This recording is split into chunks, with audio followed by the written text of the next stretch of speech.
Tá certo? Então vamos lá. Vamos avançar para falar sobre o sulco. O sulco, o que é? Como você já imagina, o sulco é aquele sinal, é aquela marca característica produzida pelo laço no pescoço da vítima. Tá certo? Esse é o sulco. Ele é uma das lesões de maior importância médico-legal nos enforcamentos. E como eu havia adiantado no slide anterior, normalmente, via de regra, será uma lesão, será um sinal patognomônico, ou seja, apresentará uma lesão, muitas vezes, característica que identificará o enforcamento. E é isso que eles cobram na tua prova. É isso que eles cobram na tua prova. Eles apresentam lá, o cadáver apresentava uma lesão no pescoço assim, assim, assim. Isso é enforcamento ou isso é um estrangulamento ou é uma esganadura? Tá? Excepcionalmente, o sulco ele pode se apresentar de forma superficial ou mesmo imperceptível. Tá? Quando?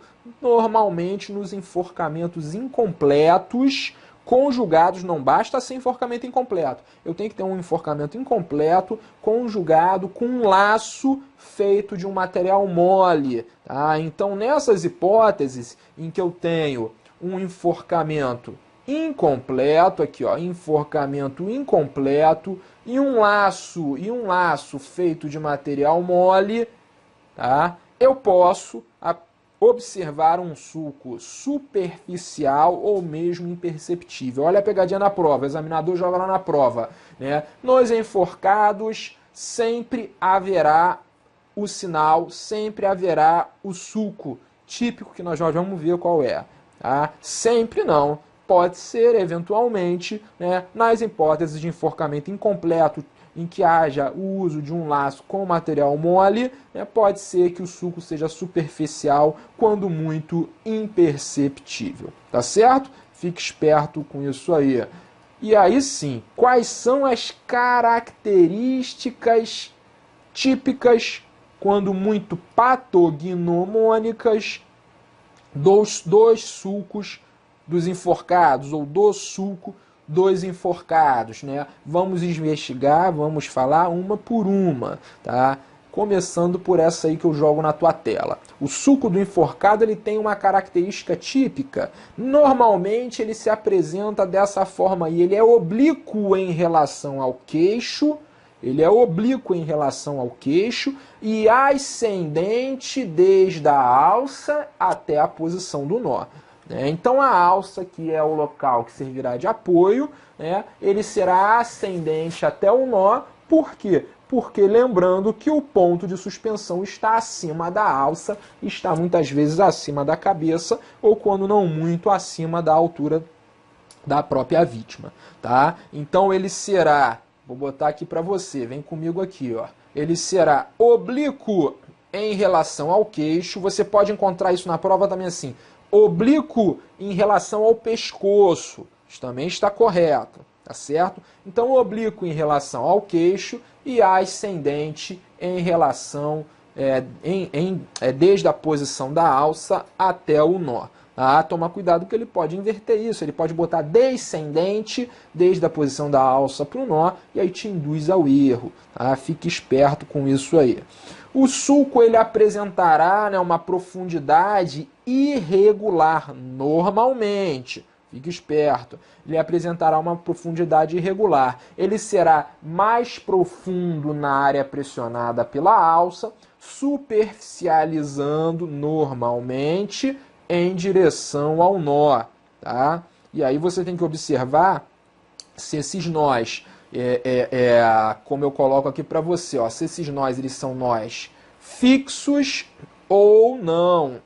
Por quê? Normalmente em nós fixos, sempre estou falando normalmente, tá? Em nós fixos eu tenho um sulco incompleto.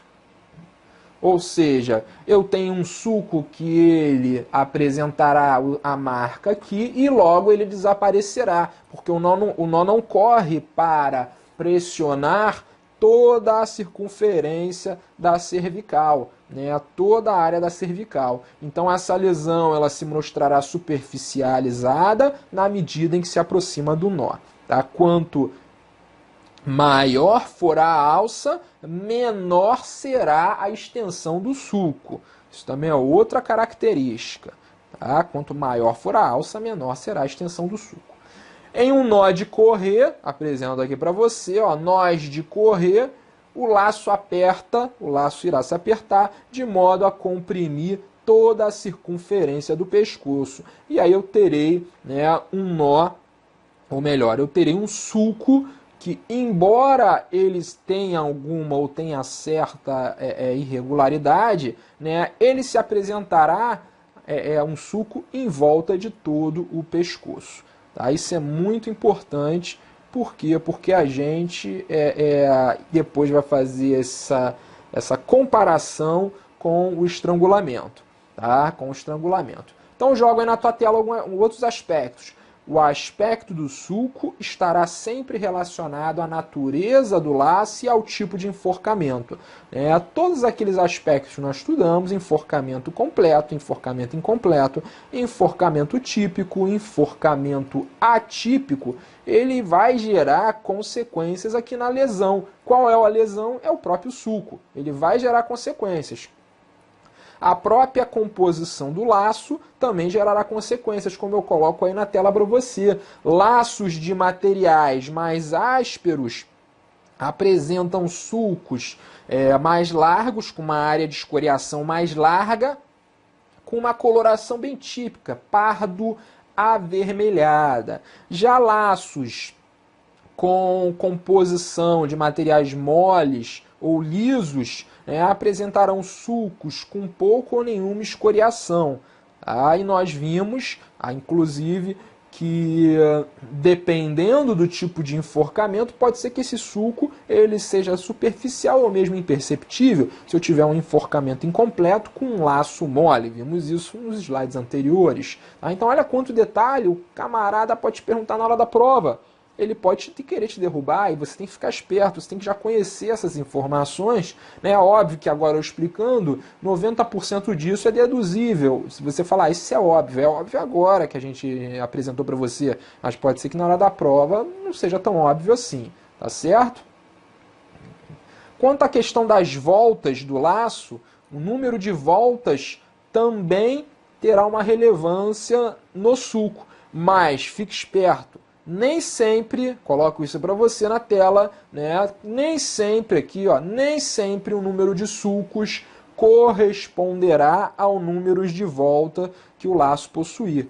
Tá? Isso é muito importante. O laço ele pode apresentar duas voltas e a segunda volta do laço está sobreposta na primeira. Então eu terei apenas um sulco com dois laços. Só que um está sobreposto ao outro. Tá? Então, olha a primeira pegadinha. Posso ter uma quantidade de laços menor que uma quantidade de laços maior que a quantidade de sulcos? Posso. Te dei um exemplo agora. Posso ter uma quantidade de sulcos maior que a quantidade de laços? Posso também. Posso também. Por exemplo, pode ser que eu tenha um laço só, normalmente num sulco inicial, o corpo ele acaba cedendo um pouco mais e o laço sobe. E com que o laço sobe vai gerar um segundo sulco. Então eu vou ter dois sulcos, embora eu tenha apenas um laço. Tá? Um laço, fique esperto com isso também. Então botei isso para você aí no teu material. Pode ocorrer sobreposição de voltas do laço, formando-se um único sulco. Sulcos menos profundos, a ocorrência de mais de uma volta, isso aqui também é importante, não tinha explicado para você, a ocorrência de mais de uma volta no laço irá diminuir a força, a pressão exercida pelo laço, gerando o quê? Gerando por consequências sulcos menos profundos. Normalmente, quando você tem laços que não estão sobrepostos, a pele em volta de um laço e outro, ou melhor, entre um laço e outro, ela tem uma peculiaridade muito típica, muito específica, ao que os peritos chamam de pinçada aqui, ó. a pele ela pode ficar pinçada entre o espaço dos laços, formando uma crista ao longo do sulco, que apresenta vesículas de conteúdo ceroso, tá? Então isso é bem peculiar. Então você olha, a questão pode te apresentar assim: você visualiza um cadáver, com 2 sulcos, entre esses sulcos, uma crista apresentando vesículas com conteúdo ceroso. O que isso denota? Isso denota uma reação vital. Efetivamente, esse conteúdo ceroso denota uma reação vital, que ocorreu em vida. A reação vital ocorreu em vida, e nessa hipótese eu tenho ali 2 laços gerando 2 sulcos, tá certo? Um outro aspecto também que eu quero apresentar ainda referente ao sulco para você é a questão da largura e da profundidade do sulco. Uma coisa um tanto óbvia, né? Pode parecer óbvia, mas não tem problema, eu gosto de apresentar. A largura e a profundidade do sulco dependerá, da largura do laço. E aí você tem que lembrar lá suas aulas de física, lembrar que pressão é diretamente proporcional à força e inversamente proporcional à área, né? Pressão é igual a força sobre área. Tá? Por quê? Porque eu te apresento isso aqui, essa regrinha. A pressão exercida na pele, ela será sempre inversamente proporcional à largura do laço. Tá? Quanto maior a largura do laço, menor será a pressão exercida na pele e, portanto, menor será a profundidade do sulco. Tá certo? Menor será a profundidade do sulco, embora maior seja a largura desse sulco. Tá? Então pode parecer uma coisa meio complicada de se decorar, basta lembrar lá as aulas de física que você em algum momento da tua vida teve. Tá? Sulco de laços largos são menos profundos do que de laços estreitos. Isso é uma coisa bem óbvia, né? Sulcos de laços largos são menos profundos do que laços estreitos. Laços duros e de pouca largura, eles se apresentarão um sulco apergaminhado, de uma consistência mais firme, de uma cor pardo avermelhada. Isso por quê? Porque esses sulcos, ou melhor, esses laços, eles afastarão todo o líquido daquela região, daquele tecido. O tecido ele ficará um tanto desidratado, tá certo? Então ele apresenta esse aspecto apergaminhado, como se fosse um pergaminho, de consistência mais dura, de consistência mais firme, uma coloração pardo avermelhada, ou melhor, pardo amarelada, tá certo? O peso do corpo, o tempo e o grau de suspensão também interferem no aspecto, na tipografia do sulco, no aspecto, na visualização do sulco, porque alterarão a intensidade da força exercida no laço. Na realidade não altera a intensidade da força, a força é a mesma, tá? Mas o tempo que o corpo fica naquela posição irá fazer o quê? Irá fazer com que as partes moles do pescoço acabam cedendo, expulsando mais líquido e gerando uma lesão mais típica desse tempo maior que o corpo ficou suspenso. Quanto maior o tempo entre a suspensão e a remoção, óbvio, maior será a profundidade do sulco. Maior será a profundidade do sulco por quê? Porque as partes moles do pescoço tendem a começar a ceder. Isso é um aspecto assim bem tranquilo, tá? Bem tranquilo. Quando eu tenho um tempo bem maior, um tempo de suspensão, um peso do corpo muito maior, pode ser que se apresente a mim a chamada linha argentina, tá? Quando o afastamento dos líquidos daquela região, as partes moles do corpo cedem gradualmente a pressão, chegando a um ponto de que o sulco ele passa a ter um aspecto apergaminhado com uma transparência muito maior, em decorrência, como eu falei para vocês, dessa expansão dos líquidos da pele.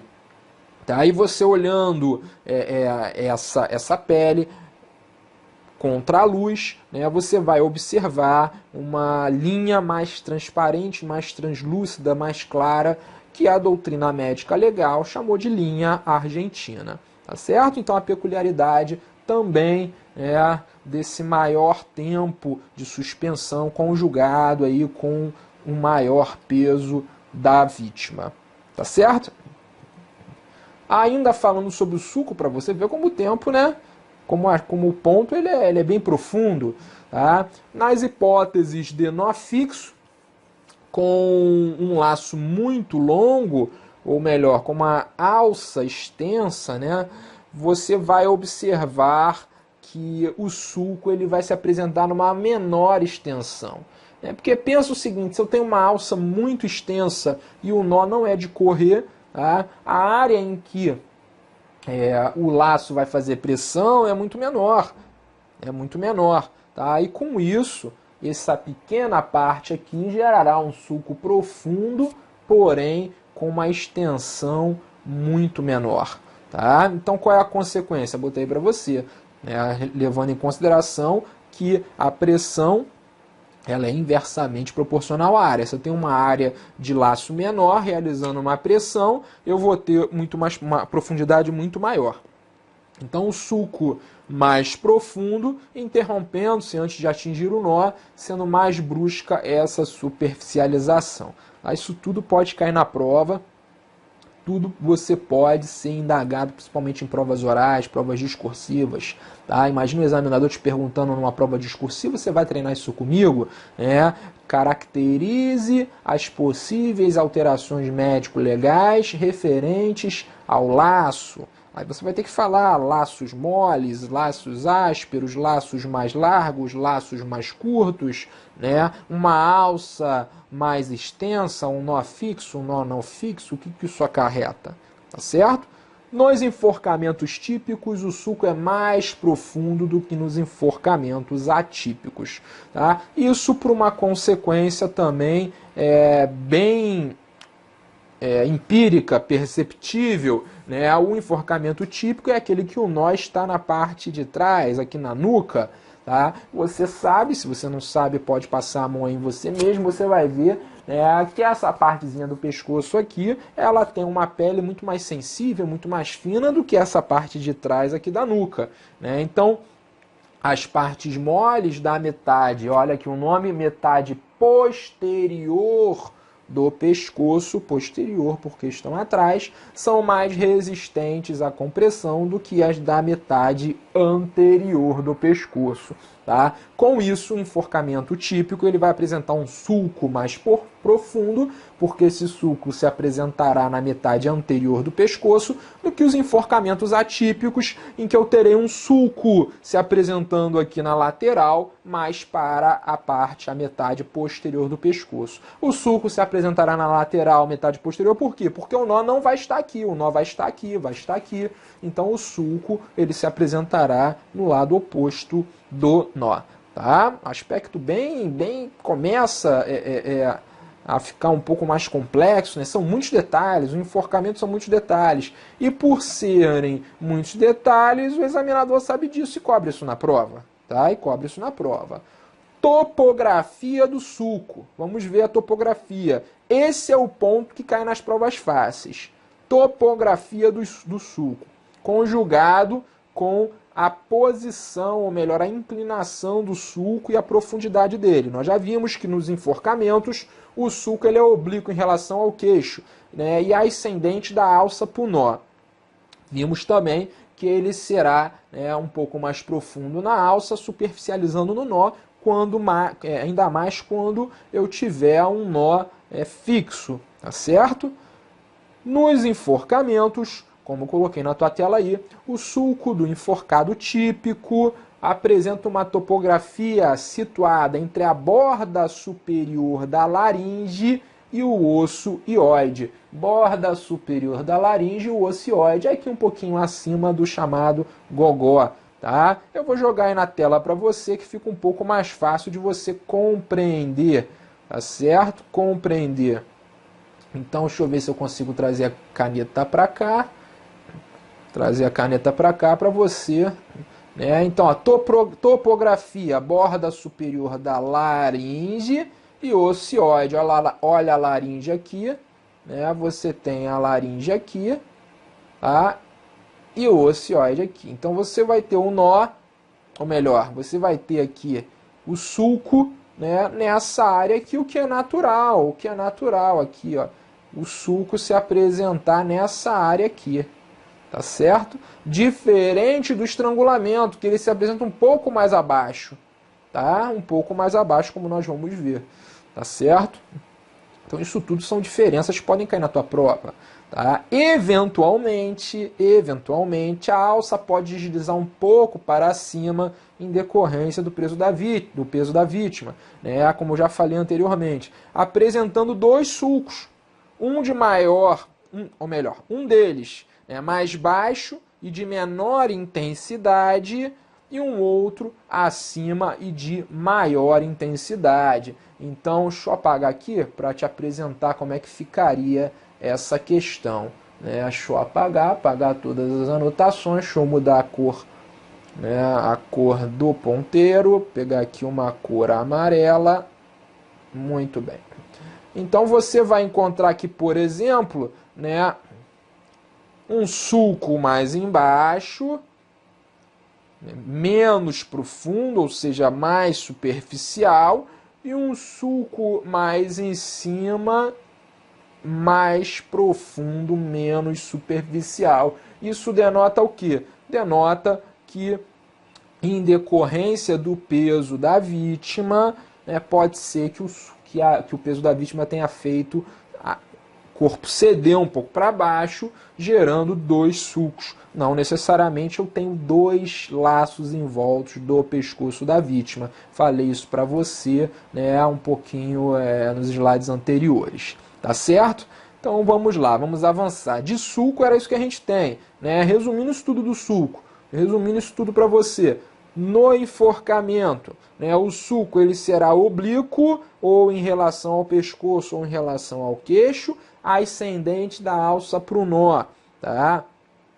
Normalmente ele apresentará uma profundidade um pouco maior na alça, superficializando em direção ao nó. Se apresentará no aspecto topográfico, normalmente acima da borda superior da laringe e o osso hioide. Tá certo?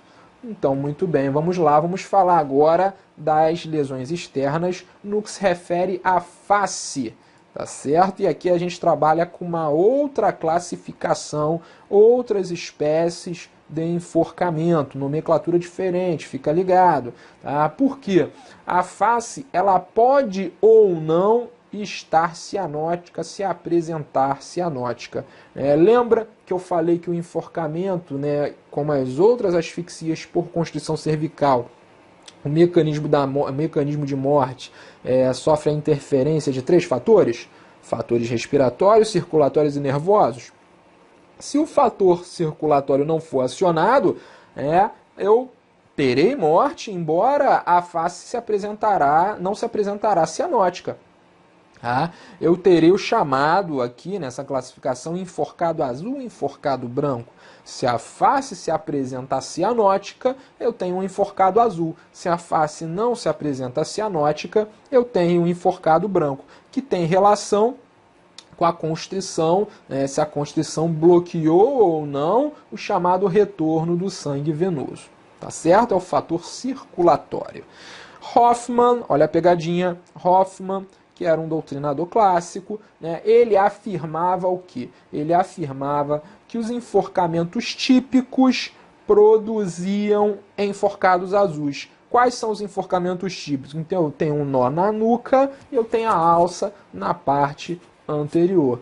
Tá? Os enforcamentos atípicos geravam enforcados brancos. Tá? Isso, na época, era considerado verdade, porém hoje já se concluiu que não há qualquer relação entre o enforcado típico e o enforcado azul e o enforcado atípico e o enforcado branco. Não possuem relação. Então toma cuidado, porque se cair isso na prova, isso não é verdade.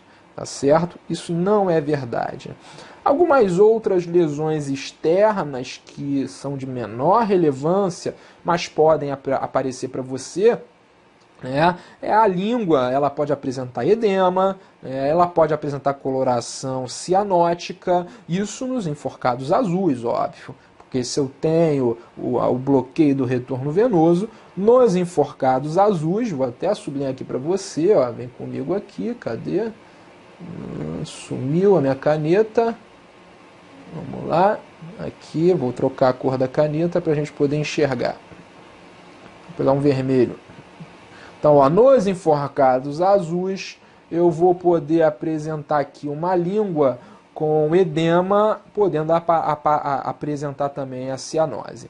Tá certo? Isso nos enforcados azuis. E aí, com isso, a gente faz o quê? A gente fecha as lesões externas e vamos falar um pouquinho das lesões internas. Essas, eu vou te confessar, né, elas ocorrem, óbvio, na região do pescoço e são lesões que geram nomes. Tá? Nomes que, embora você não tenha que decorar, eu já observei cair na prova. Esse é o problema. E por isso que eu estou explicando para você. Normalmente, em aulas de medicina legal, para concurso, não são apresentadas essas lesões internas. Porque são lesões muito técnicas, muito específicas, mas como eu não quero pecar pela falta e sim pelo excesso, né, aí no teu material de estudo eu joguei várias questões dessas lesões internas, eu vou apresentar elas aqui para vocês. São lesões difíceis de compreender, a nomenclatura são muito semelhantes, muito parecidas, mas eu vou trazer isso para você, não vou me furtar, tá certo? Então você tem primeiro uma peculiaridade, né? Em enforcamentos decorrentes de execução judicial, né, pelo fato do corpo do condenado ele cair de ser projetado, né, cair de uma altura de aproximadamente 2 metros, você vai encontrar normalmente lesões na coluna cervical. Tá? Vai encontrar também violenta distensão das partes moles do corpo. São dois aspectos que eu acho que você pode pontuar numa prova discursiva, numa prova oral, né? Então, isso patognomônico de quê? De enforcamento por execução judicial. Tá? Você também pode encontrar nos enforcamentos, e é bem típico isso dos enforcamentos, o que é a chamada conhecida equimose retrofaringeana de Brodel. Tá? Então a equimose retrofaringeana de Brodel nada mais é do que uma infiltração hemorrágica na base posterior da faringe, em decorrência ali da grande pressão que a alça vai realizar na base da língua e da laringe. Tá? Então você vai observar isso, vai observar pontos de fratura também, isso tudo decorrente, embora não tenha colocado aí, isso tudo decorrente da equimose retrofaringeana de Brodel. Você vai encontrar pontos de fratura na cartilagem tireoide, como no osso ióide, são ossos cartilagens que fazem parte do pescoço, você não precisa saber a anatomia, não precisa decorar isso. Podendo haver ou não reação vital, né? O que é a reação vital? Sangue infiltrado ali nos tecidos, né? Caso a fratura tenha ocorrido em vida. Tá certo? Então isso vai denotar ali uma reação vital bem específica, bem relevante. Tá? E aí sim a gente entra naqueles sinais, naquelas marcas, naqueles nomes que algumas bancas gostam de cobrar. Tá? Algumas bancas gostam de cobrar, que se referem às lesões internas apresentadas no enforcamento. E aqui eu vou te apresentar o quê? Para você entender isso, né? Na realidade, nos livros não apresenta essa foto, mas como eu não sou médico, eu não tenho domínio de anatomia, eu jogo isso para você, porque eu também imagino que você não tenha. Tá? Eu te apresento uma artéria. Então, uma artéria, a artéria, né? E a artéria que passa no pescoço tem essa característica, você vai observar, né, que ela tem o que na medicina, na anatomia, se chama de túnicas, né, que são várias camadas de tecido. Isso é importante você ter essa ideia. Existe uma camada, não precisa decorar isso não, é só para você entender depois as explicações dos nomes. Existe uma camada mais delgada, né, mais externa também, que é a chamada, óbvia, túnica externa, que tem o seguinte nome também, túnica adventícia. tá? Ela é caracterizada por um tecido conectivo. Já um pouco mais internamente, você vai encontrar uma camada que seja espessa, né, um pouquinho mais espessa nas artérias, tá? É chamada túnica média. Tá? Essa camada é uma camada de músculo liso e de tecido elástico. Não precisa decorar isso. E por fim você vai ter, de forma mais interna, o chamado endotélio, que é a túnica íntima. O porquê que eu estou falando sobre essa nomenclatura? Porque esses sinais se referem, ora, à túnica adventícia, à túnica média, à túnica íntima, ao rompimento ou à lesão dessas túnicas. E aí a pessoa que nunca estudou anatomia fica louca, né? Fica perguntando, que negócio de túnica, diabo de túnica é essa? Só para você ter uma ideia, túnicas são as camadas da artéria. Tá certo? Uma camada mais delgada, uma mais interna, espessa, mais muscular e outra mais íntima, mais sensível, tá? É o endotélio. E aí vamos ver efetivamente quais são os nomes desses sinais, começando pelo que cai mais, que eu diria, né? Cai mais, esses sinais não caem muito, mas quando caem, o que cai efetivamente é o sinal de Amusat. Tá? O sinal de Amusat, que é caracterizado pela rotura transversal da túnica interna da artéria carótida. Tá? É um sinal pouco frequente. Rotura transversal da túnica interna da carótida, ou seja, da túnica íntima, interna. Em decorrência do quê? Em decorrência da força exercida pelo laço sobre os feixes vasomusculares. Tá? Então é uma coisa assim que você olhando a imagem, é uma coisa bem óbvia. Tá? É uma coisa bem óbvia, mas se você ler somente ler a explicação do sinal de Amusat, vai ficar viajando sem saber, sem entender nada. Tá certo? Um outro sinal também é o sinal de Frydenberg. Tá? Esse, por sua vez, não será o rompimento, mas será a presença de foco de hemorragia na túnica, ou seja, na camada adventícia. Essa daqui, tá vendo? Na camada adventícia, na túnica externa da carótida. Também é um sinal típico, uma lesão interna típica de enforcamento. Tá? E por fim, você vai encontrar o sinal de Etienne Martins, o sinal de Etienne Martins, que é caracterizado pelo desgarramento da túnica externa da artéria. Então, essa túnica externa aqui, ela desprende da artéria. Tá? Isso também é um sinal típico, característico do enforcamento. Tá? Então, os sinais de Amusat, Frydenberg, que nós vamos ver daqui a pouquinho aí também, de Etienne Martins, são sinais evidentes de casos de enforcamento. Normalmente aparecem, óbvio, do lado onde o laço sustenta o corpo, ou seja, onde a alça vai sustentar, que é onde tem a maior pressão. Isso é algo assim um tanto óbvio. Outros sinais também que você pode encontrar, tem o sinal de Lesser, tá? Esse raríssimo, bem raro, tanto apontado na doutrina como incidência nos casos de enforcamento, mas também nas provas ele é um pouco mais raro, que é a rotura da túnica íntima da carótida interna e externa. Tá? Você vai ter também outros de menor intensidade, mas eu cito para você, por desencargo de consciência, eu faria uma relação desses sinais todos, e decoraria pelo menos os 3 primeiros, são os mais importantes. Sinal de Ziemek, tá? É uma solução de continuidade, ou seja, o rompimento da túnica interna das veias jugulares. Tá? E aí, efetivamente, a gente fecha esses nomes aí, que quando caem em prova, diga-se de passagem, derrubam muita gente boa. E aí você deve estar pensando, porra, Montes, isso aí para que o delegado precisa saber isso? Não precisa saber. Mas concurso público, meu amigo, não cobra aquele conhecimento que é necessário para o cargo. Infelizmente, Concurso público ele é feito para eliminar os concorrentes. Então, quanto maior for o salário, maior vai ser a concorrência, maior vai ser a quantidade de inscritos e mais difícil a prova vai se apresentar. Tá certo?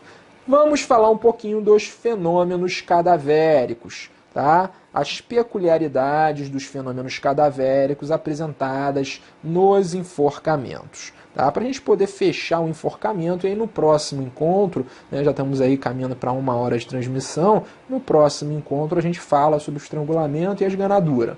Então, em enforcamentos completos, tá? E esses fenômenos eles vão se apresentar em enforcamentos de forma mais latente, né, visível, em enforcamentos completos, e que o corpo permaneça suspenso por um tempo relativamente prolongado. Tá? Então, o primeiro desses fenômenos é a questão do tempo de formação e da topografia dos livores. Tá? Os livores de hipóstase tendem a se formar primeiro nos membros inferiores e nas extremidades superiores. Tá? Isso é importante, por quê? Porque você terá ali, né, uma dificuldade muitas vezes do retorno do sangue venoso, e isso vai fazer com que os livores eles sejam acelerados, essa formação dos livores.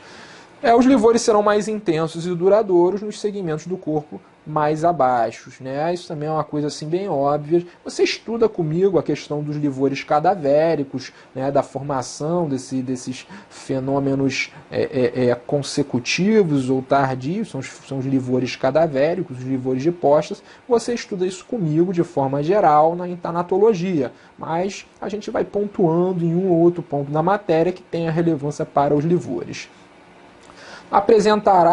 Surgirá numerosas petequias nos pés, seguindo para as mãos e braços, também outra peculiaridade dos enforcados. Né? Nos enforcados completos, os livores aparecem na pele das regiões do pescoço, situado logo acima, contrastando, com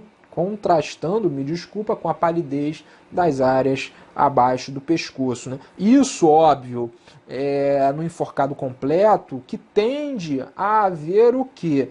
Tende a haver o bloqueio do retorno do sangue venoso, né? Ou seja, a ingerência daquele mecanismo, um aspecto tríplice, né?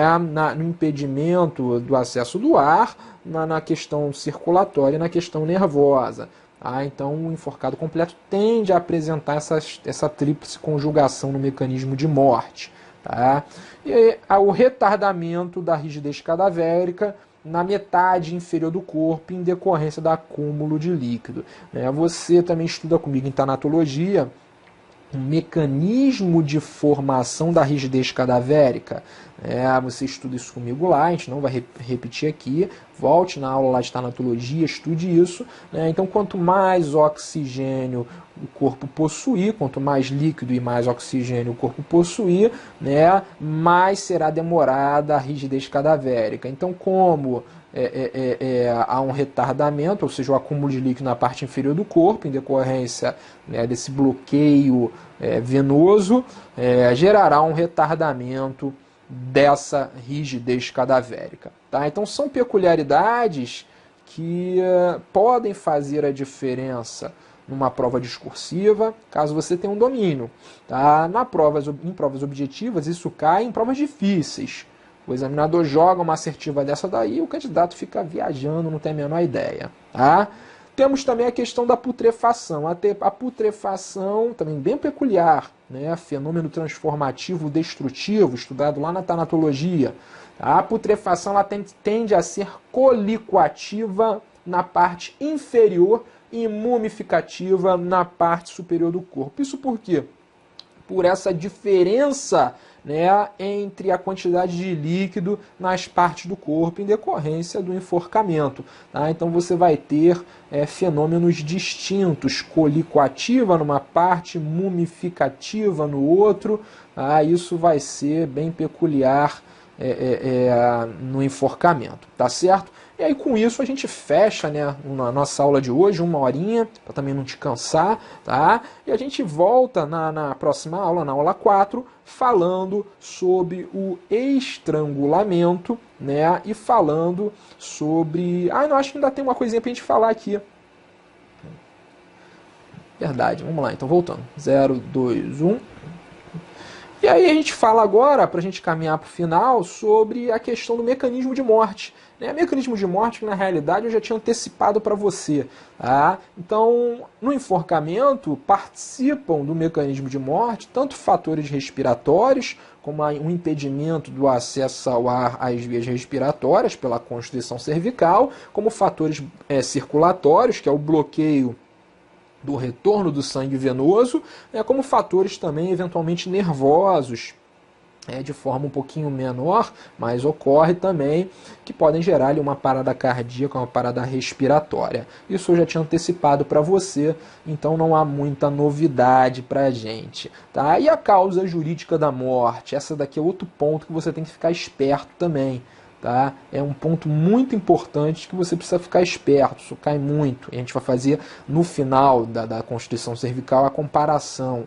Tá? Então, a causa jurídica da morte, na sequência de relevância, você terá uma causa mais comum no enforcamento, o suicídio. Em segundo lugar, o acidente. E em terceiro lugar, o homicídio, que será extremamente raro. Tá bom? Extremamente raro.